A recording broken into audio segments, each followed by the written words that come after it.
নমস্কার, কেমন আছেন সবাই?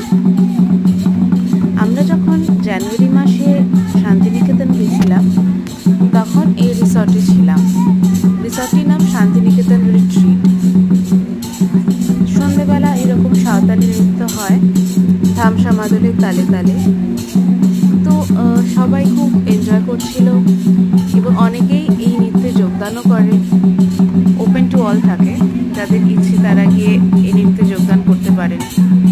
চারদিকটা অপূর্ব সুন্দরভাবে সাজানো ছিল, লাইটস, তারপর সুন্দর সুন্দর ফুল গাছে ভরানো ছিল পুরো রিট্রিটটি। তো আমরাও বসে বসে শীতকালের একটা সন্ধে উপভোগ করছিলাম। ভাবলাম আপনাদের সাথে শেয়ার করি। ভালো লাগলে লাইক করবেন।